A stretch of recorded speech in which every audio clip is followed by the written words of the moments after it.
பரபரப்பான பிக் பாஸினுடைய 89வது நாளுடைய ரிவ்யூ தான் நம்ம பார்க்க போகிறோம். அதாவது என்னென்னா, எனக்கு சீசன் 4ல் இதே மாதிரி ஒரு டாஸ்க், அந்த கயிறை ஏதோ பிடிச்சிட்டு நிற்பாங்க. அதில் பார்த்தீங்கன்னா எல்லாரும் விட்டுட்டு ரம்யா பாண்டியனும் சிவானி நாராயணனும் நின்றுட்டு இருப்பாங்க. பிக் பாஸ் சிங்கப்பெண்ணை பாட்டெலாம் போடுவார். அதுக்கப்புறம் சிவானி தான் அதில் வெற்றி பெறுவாங்க. அப்படியே அவங்களால நடக்கக்கூட முடியாது, அந்த அளவுக்கு பயங்கர ஹார்ட் ஒர்க் பண்ணுவாங்க. அடுத்த நாள் எவிக்ஷன் கார்டில் பார்த்தா அவங்க நேம் இருக்கும். என்னடா இது டாஸ்க், இவ்வளோ பேர் நல்லா ஆடினாங்க, சிங்கப்பெண்ணை பாட்டெல்லாம் போட்டோம், எவிக்ஷனா புரியலையே. அதே மாதிரி இன்றைக்கி பார்த்தீங்கன்னா ரவீனா கிட்டத்தட்ட 6 மணி நேரம் கை வச்சிருக்கிறாங்க. நாளைக்கு கமல்ஜி தூக்க போகிற எவிக்ஷன் கார்டில் அவங்க பேர் இருக்குன்னா இது அப்போ இந்த டாஸ்க் பேசிஸில் கண்டிப்பாக பிக் பாஸ் இல்லைங்கிறதுக்கான ஒரு புரிதல் இருக்குது. டாஸ்க்கு இது ரவீனாவே சொன்னது மாதிரி தான், டாஸ்க் பேசிஸில் மக்கள் முடிவெடுக்கல போல இருக்கு. அவங்க ஏதோ ஒன்று எதிர்பார்க்குறாங்கய்யா, அது ஒரு புரியாத புதிராக தான் இருக்குது. அந்த ஏதோ ஒன்று படிதான் எவிக்ஷன் நடக்குதுங்கிறத நம்ம இந்த இடத்துல ஊர்ஜிதப்படுத்திக்கலாமா? ஏன்னா யோசிச்சு பாருங்க, இந்த டாஸ்க் ஆடுறது சாதாரண விஷயம் இல்லை. சரி, அதுக்கு முன்னாடி வருவோம். ஒரு ரணகலாம் நடந்தது காலையிலேருந்து. என்னப்பா இன்னைக்கு சண்டை ஆரம்பிச்சிச்சு. ஆக்சுவலாக இப்போ பிக் பாஸ் வீடு கரெக்டாக 2 டீமாக பிரிஞ்சு போச்சுங்க. டீம் ஏ, டீம் பி கிளியராக புரிஞ்சு போச்சு. டீம் ஏல இருக்கிறவங்க டீம் பி கிட்ட பேசுறது இல்லை, டீம் பியில் இருக்கிறவங்க டீம் ஏ கிட்ட பேச்சுவார்த்தையே வச்சுக்கிறது இல்லை. அந்த அளவுக்கு பிரிஞ்சு போயிட்டாங்க. எப்படி, என்னாச்சு, ஒரே ஆச்சரியமா இருக்கு. இதில் நடுவில் அர்ச்சனாங்கிற ஒரு கேரக்டர், அந்த கேரக்டர் ஆல்ரெடி பி டீமு. நம்ம அப்படி ஏதாவது டீமுக்கு போனால் நம்மளை ஏதாவது திட்டுவாங்களோன்னு சொல்லிட்டு அந்த பொண்ணு எங்கேயும் இல்லாத அங்கேயும் இல்லாத எங்கேயோ உட்காந்து பாட்டு பாடிக்கிட்டு இருக்கிற அந்த காட்சிகளை பார்க்குறோம். அதுக்கு அடுத்தது பார்த்தீங்கன்னா, அந்த சமையல் கட்டுக்கு இவங்க நல்லா பார்த்துக்கிட்டு இருந்துருக்குறாங்க விசித்ராமா.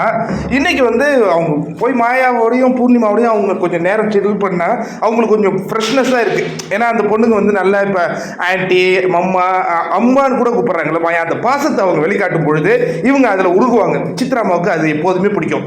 அவங்க மேலே பாசம் காட்டினீங்கன்னு வச்சுங்க, அவங்க எது வேணாலும் செய்வாங்க. அவங்க எதிர்த்து பேசுறீங்கன்னு வச்சிங்களேன், அவங்களுக்கு பிடிக்கவே பிடிக்காது. இது அவங்களுடைய கேரக்டராகவே நம்ம பார்த்துட்டு வரோம். இப்போ என்ன பண்ணியிருக்காங்கன்னா, அவங்க நம்ம சமையல் தான் இன்றைக்கி நினச்சிருக்காங்க. அப்புறம் இவங்க என்ன இவ்வளோ அறிகுறி பண்ணால் சரி வர, நான் பாத்திரம் விளக்கிடுறேன், நீங்கள் சமைச்சு போய்வீங்க, நான் பாத்திரத்தை விளக்கிக்கிறேன். நான் அப்போ சமைக்கிறதுக்கே பாத்திரம் வேணும், வாங்க விளக்க வாங்க அப்படின்னு ரவீனா கூப்பிட்றாங்க. எரிச்சல் ஆகுறாங்க இவங்க. என்ன இந்த மாதிரி பண்ணாத இந்த பொண்ணு, ஏன் இப்படி பண்ணுது அப்படின்னு அங்கே வரும்பொழுது அங்கே தினேஷ் நின்றுட்டு இருக்கிற காட்சியிலே பார்க்குறாங்க. ஓஹோ, இது எல்லாத்துக்கும் காரணம் தினேஷ் தான் போல இருக்கு. இந்த பையன் நம்மளை, இந்த தினேஷ் இந்த பசங்களுக்கு கீ கொடுக்க இவங்க நம்மளை நல்லா எதிர்க்கிறாங்களா, இது சரியில்லையேன்னு சொல்லிட்டு அந்த சிங்க் முன்னாடி இருந்து புலம்பும் பொழுது நான் கண்டிக்கத்தக்க ஒரு விஷயத்தை பதிவு பண்ணுறது என்னன்னா, விசித்ராமாவுடைய இவ்வளோ எக்ஸ்பீரியன்ஸ், இவ்வளோ இதுக்கு அவருடைய பர்சனல் லைஃப்பை பற்றி பேசியிருக்க வேண்டாம். ஆனால் அதையும் ஒளிபரப்பிட்டாங்க பாருங்க. ஏன்னா அந்த அம்மா வேற இன்னைக்கு எபிசோட் பார்த்துச்சுன்னா அது அந்த அம்மாவுடைய மனநிலை என்னவா இருக்கும்.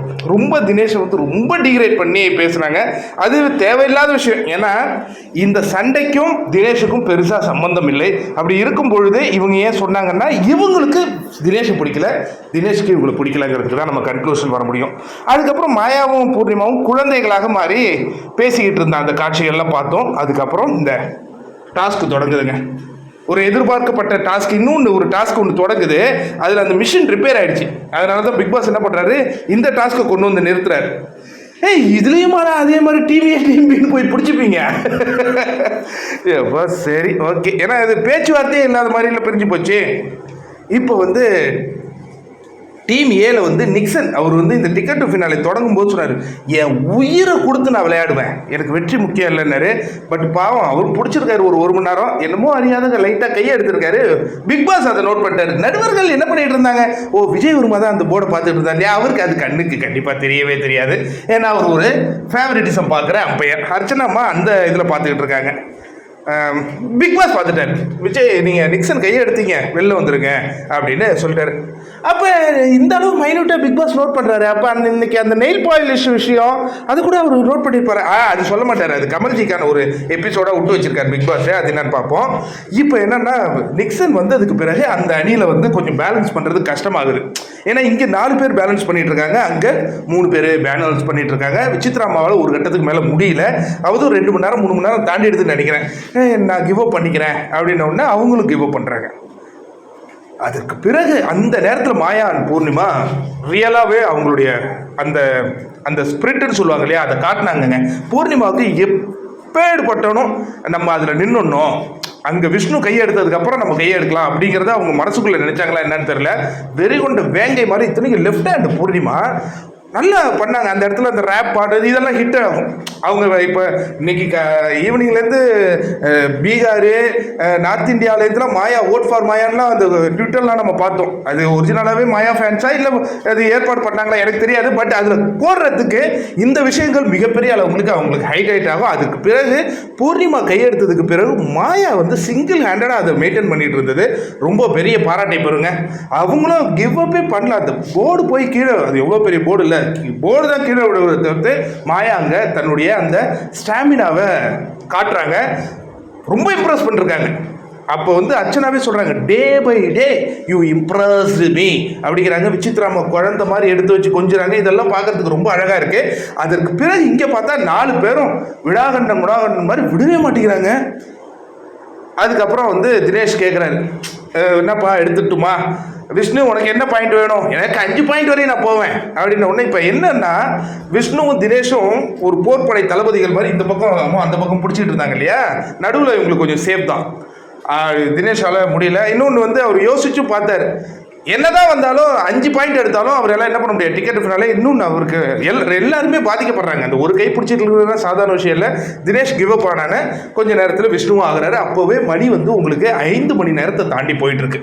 அதற்கு பிறகு ரவீனாவும் மணியும் இப்போ திரும்பியும் இந்த சிக்கல் வருது. ஐயோ இப்போ யாராவது ஒருத்தவங்க எடுத்துட்டாங்கன்னா விட்டு கொடுத்ததா அந்த பாவம் அந்த 2 பசங்களையும் நினைச்சேன் எனக்கு. ஆனால் எனக்கு என்னன்னா இது இவ்வளோ பெரிய 6 மணி நேரம் போராட்டம். அந்த ஏ டீம் யாருமே வந்து இதை என்கரேஜ் கூட பண்ணல. அங்கே சமைச்சிக்கிட்டு அதை கிண்டல் பண்ண அந்த காட்சிகள் மட்டும் எவ்வளவு மாயாவை நம்ம மாயா பூர்ணிமாவை இம்ப்ரெஸ் பண்ணி அந்த முன்னாடி பேசணுமோ அவங்களே இல்லை எங்களெல்லாம் அப்படிலாம் பேசாதீங்க, நாங்கள் அதுக்கு தகுதியான இல்லை, எங்களை கீழே விட்டே பேசுங்கிற மாதிரி எபிசோடு பார்க்கும்போது நமக்கு உணர்ந்தது. ஏன்னா 6 மணி நேரம் ஒரு டாஸ்க்னா சாதாரண விஷயம் இல்லை. நம்மளே இவ்வளோ இம்ப்ரெஸ் ஆகிறோம். வீட்டுக்குள்ளே இருந்து அது பண்ணுறாங்க. அது ரவீனா ஜெயிச்சாலும் சரி, மணி ஜெயிச்சாலும் சரி, வி ஆர் சேர் அப்னு வந்து அது பண்ணணும். ஏன்னா சீசன் 4 ரம்யா பாண்டியன் ஜெயிச்சாலும் சரி, சிவானி ஜெயிச்சாலும் சரி, எல்லாருமே செலிப்ரேட் பண்ணாங்க. சூப்பராக இருந்தது அந்த மொமெண்ட். பட் இங்கே அது மிஸ் ஆனது எனக்கு கொஞ்சம் வருத்தமாக இருந்தது. எனவே டிக்கெட் டு ஃபினாலேயோடைய கடைசி டாஸ்க் இதுதான், முடிஞ்சிடுச்சு. விஷ்ணு டிக்கெட் டு ஃபினாலே அடிக்கிறாரு. ரவீனா இந்த போட்டியில் ஜெயிக்கிறாங்க. நாளைக்கு வீட்டுக்கும் போகிறாங்க. நன்றி.